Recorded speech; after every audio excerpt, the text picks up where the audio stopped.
Oi, gente, tudo bem com vocês? Eu espero que sim. Sejam bem-vindos a mais um vídeo desse canal. Para quem ainda não me conhece, meu nome é Alessandra Marques. Nesse vídeo nós falamos sobre autoconhecimento, desenvolvimento espiritual, desenvolvimento pessoal e tudo que possa contribuir para a nossa jornada, para a nossa evolução como seres humanos. E no vídeo de hoje eu gostaria de trazer para vocês uma partilha da palavra de Deus.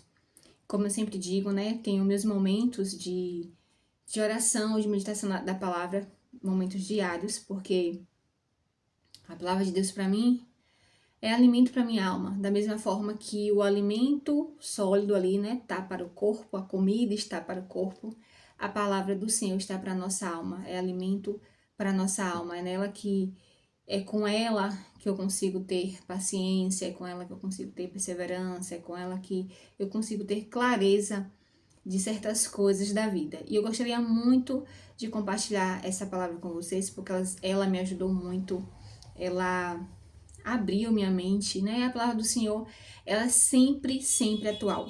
A mesma palavra que eu vou ler aqui hoje, amanhã, daqui a uma semana, se você pegá-la novamente, ela vai dizer novas coisas para você, porque a palavra de Deus ela é sempre atual, não importa há quanto tempo ela foi escrita, tá certo? Então, o evangelho de hoje que eu vou compartilhar com vocês, vou colocar aqui meus óculos, porque hoje eu escolhi fazer esse vídeo sem óculos, né, para poder modificar um pouquinho.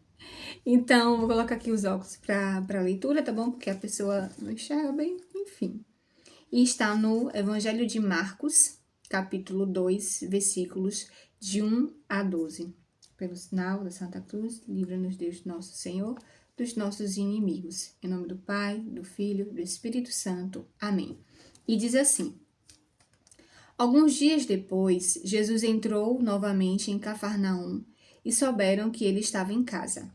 Reuniu-se uma tal multidão que não podiam encontrar lugar nem mesmo junto à porta. E ele os instruía. Trouxeram-lhe um paralítico, carregado por 4 homens. Como não pudesse apresentar-lhe por causa da multidão, descobriram o teto por cima do lugar onde Jesus se achava e, por uma abertura, desceram o leito em que jazia o paralítico. Jesus, vendo-lhe a fé, disse ao paralítico: Filho, perdoados te são os pecados. Ora, estavam ali sentados alguns escribas que diziam uns aos outros: Como pode este homem falar assim? Ele blasfema. Me perdi. Aqui, me achei. Quem pode perdoar pecados senão Deus? Mas Jesus, penetrando logo com seu espírito nos seus íntimos pensamentos, disse-lhes: Por que pensais isto nos vossos corações? Que é mais fácil dizer ao paralítico: Os pecados te são perdoados? Ou dizer: Levanta-te, toma o teu leito e anda? Ora, para que conheçais o poder concedido ao Filho do Homem sobre a terra, disse ao paralítico: Eu te ordeno, levanta-te, toma o teu leito e vai para casa. No mesmo instante, ele se levantou e, tomando o leito, foi-se embora à vista de todos. A multidão inteira encheu-se de profunda admiração e puseram-se a louvar a Deus, dizendo: Nunca vimos coisa semelhante. Palavra da salvação, glória a vós, Senhor. E aí eu tirei alguns ensinamentos, né, dessa palavra riquíssima. A palavra de Deus sempre, todo tempo, ela é rica. Mas eu anotei algumas coisas que a gente pode refletir e tirar desse evangelho. E você, aí eu vou deixar na descrição esse evangelho e outros que essa leitura também está. E vocês podem tirar também os ensinamentos de vocês, escrever o que foi que essa palavra falou para vocês. E primeiro, o primeiro ensinamento que eu anotei aqui no meu caderninho foi interceder pelos amigos. O contexto, né? Era um paralítico, uma pessoa que não andava, e eles foram até Jesus, no caso, né? O paralítico sozinho não. Os amigos desse paralítico levou até Jesus. Só que quando chegou lá na casa, tava uma multidão. Imagina aí tanta gente ir atrás de Jesus para que Jesus curasse, para que Jesus fizesse tantas coisas por eles, e não tinha como se aproximar de Jesus. Então esses amigos, eles decidiram entrar pelo teto. Então, uma das primeiras coisas é interceder pelos amigos, ter ousadia diante dos obstáculos e não desistir diante dos obstáculos. Vamos começar logo por esses três, né? Porque um vai levando o outro. Primeiramente, interceder pelos amigos.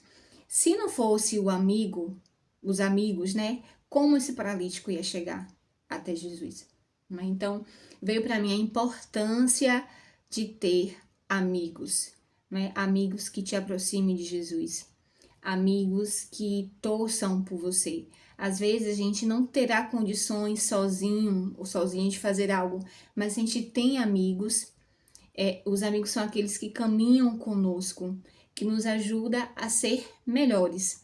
Então, veio para mim a importância dos amigos e ter amigos certos, né? Além da importância de ter amigos, ter o cuidado com aquele que a gente acha que é nosso amigo também, né? Porque amigo é isso, é aquele que nos leva para frente. E em seguida, né, ter ousadia diante dos obstáculos. Gente, esses amigos, vendo aquela multidão de pessoas, eles poderiam ter desistido. Eles poderiam ter dito, olha, a gente tentou vir aqui até Jesus, a gente acredita nele, a gente acredita que ele poderia fazer algo por você, mas não é possível chegar até ele, porque a casa tá cheia, como é que a gente vai passar aí no meio desse povo todo, dessa multidão toda? Mas eles não paralisaram diante desse obstáculo. Eles observaram de que outra forma eles poderiam chegar até Jesus. Ou seja, eles fizeram o máximo deles, eles fizeram o possível deles. E com certeza eles só parariam se realmente não tivesse como. Mas ele tentou de todas as formas possíveis. Então, o que isso trouxe para mim como ensinamento? O que isso traz para nós como ensinamento? Não devemos parar diante dos obstáculos. E esses obstáculos podem ser muitas coisas, né? A gente vai ver daqui a pouco para frente. Claro que tem situações que a gente precisa pedir sabedoria a Deus, porque às vezes a gente insiste em coisas que não é para ser. Você tenta ali uma vez, tenta outra vez, tenta 2, 3, 4 vezes, não sei. Mas tem momentos que a gente tem que pedir sabedoria a Deus se é pra gente continuar em determinado caminho, insistir em determinada situação, ou deve parar, ou deve buscar outras formas, outros caminhos, porque foi isso que os amigos desse paralítico fez. Eles buscaram outras formas de chegar até Jesus. Talvez a forma como você está tentando aí resolver algum problema, você tenha encontrado talvez algum obstáculo no seu caminho, na sua vida, e você achou que, então eu vou desistir. E talvez não seja esse o caminho. Não, talvez você deve tentar por outras formas para conseguir seu objetivo. Isso que essa palavra vem nos ensinar. Outra coisa interessante, curar primeiro a alma e, em consequência, o corpo. Perceba aqui, quando o paralítico ele chegou até Jesus, com certeza, primeiramente, Jesus deve ter ficado muito admirado com a ousadia e com a fé desses amigos e desse paralítico. E com certeza Jesus, ele que conhece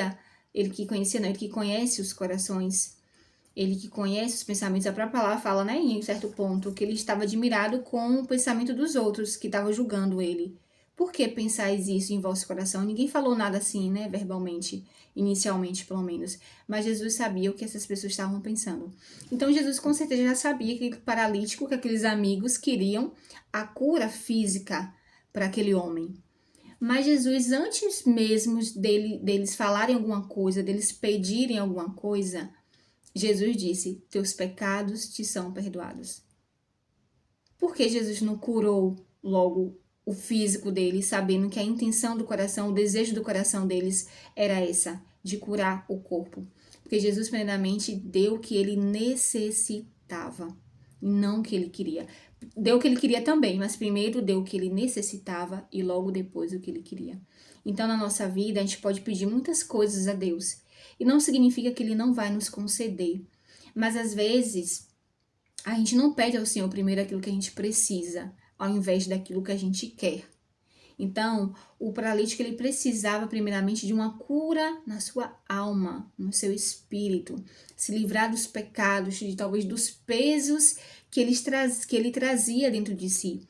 E às vezes esses pesos que ele, o paralítico, trazia e que muitos de nós trazemos dentro da nossa vida, da nossa alma, da nossa mente, são coisas que impedem também a nossa evolução em diversas outras coisas. Muitos dos nossos males físicos vêm devido por conta das nossas emoções, de coisas talvez mal resolvidas, de um perdão que a gente não consegue ou ainda não liberou, de coisas que a gente vai carregando dentro da alma, vai pesando a nossa vida e vai adoecendo a nossa mente e, consequentemente, vai adoecendo o nosso corpo. Eu já li em alguns livros, né, testemunhos de pessoas que falaram sobre isso, que passavam anos e anos com algum problema físico, de saúde, e depois que liberou, por exemplo, o perdão, a saúde veio, né? Pessoas que estavam, entre aspas, com a vida paralisada, travada, não sei. E aí, depois que resolveu algo dentro de si, resolveu algo com alguém que estava pendente, é como a vida tivesse fluído. Então, muitas vezes a gente precisa nos curar interiormente para depois ser curado fisicamente. Então, eu achei isso fantástico. Primeiramente, Jesus, ele não concedeu o que ele queria. Jesus primeiro deu o que ele precisava. Ele precisava do perdão, ele precisava da misericórdia, ele precisava da cura da sua alma. E depois, sim, Jesus veio dizer, né? O que é mais fácil dizer, teus pecados estão perdoados, ou levanta-te e anda? E ele fala, levanta-te e anda. Então, ele não só deu o que o discípulo, o que o homem queria, não só deu o que ele queria, mas também o que ele precisava. Então, o Senhor, ele quer nos dar primeiramente aquilo que a gente precisa. Então, que tenhamos sabedoria de pedir a Deus, Senhor, me dê aquilo primeiro que eu preciso e depois, se assim for de tua vontade, me dê aquilo que eu quero, me dê aquilo que eu desejo. Tá certo?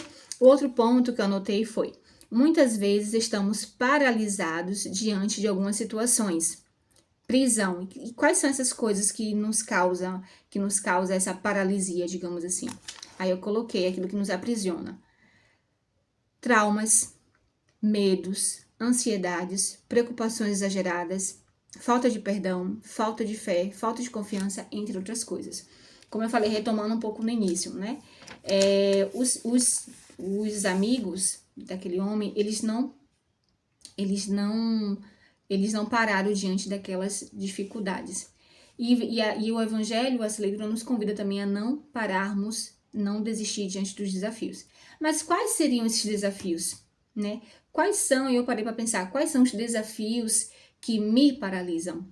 Quais são os desafios que paralisam você? Os desafios que paralisam você.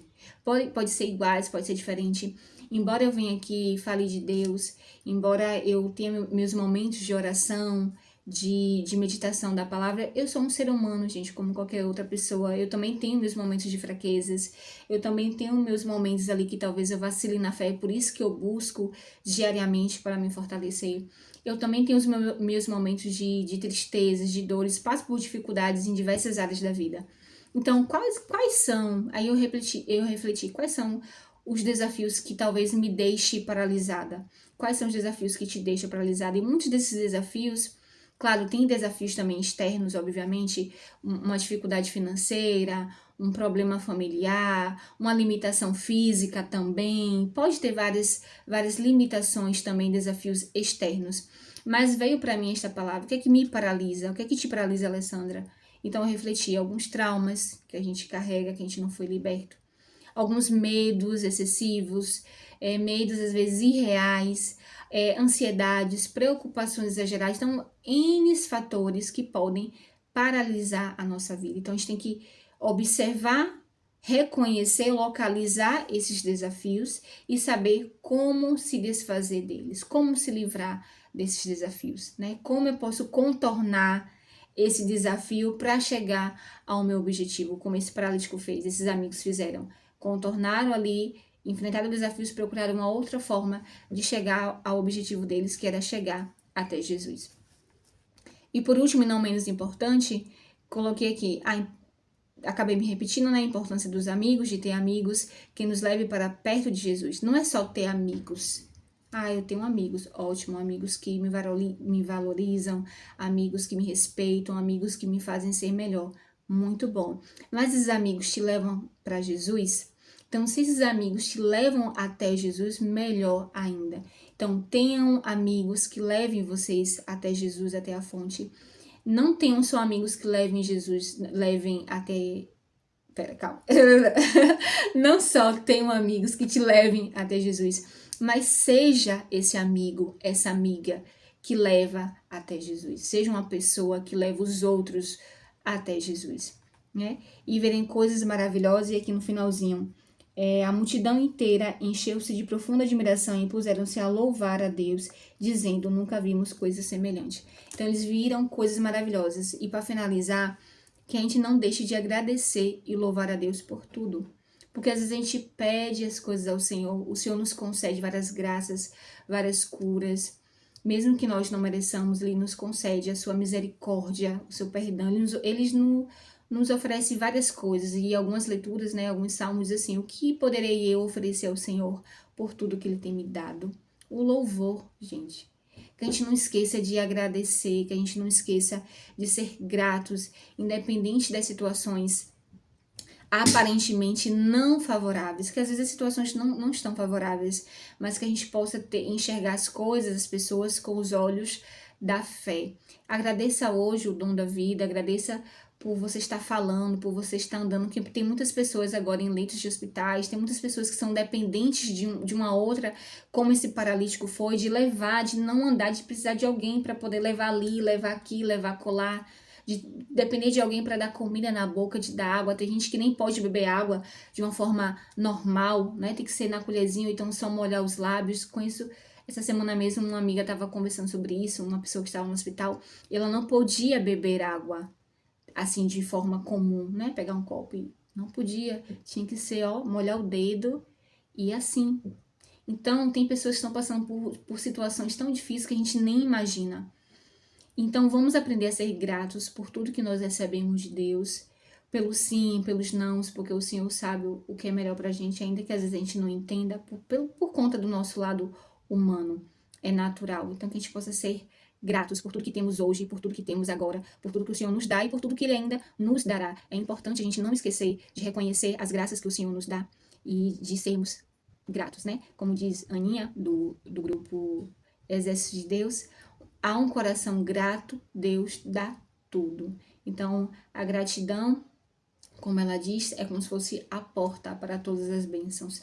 Porque quanto mais a gente murmura, parece que mais as coisas dão errado, as coisas se fecham, as portas se fecham, sabe? Então, vamos exercitar, mesmo que a gente não queira, ainda que não seja do coração, mas vamos exercitar a gratidão até que ela se torne verdadeiramente realidade, tá certo? Eu espero que vocês tenham gostado dessa reflexão, dessa partilha. Se você chegou até aqui, deixa aí seu comentário, compartilhe também o que vocês desejam, compartilhe qual foi, se vocês leram, se vocês vão ler depois, né?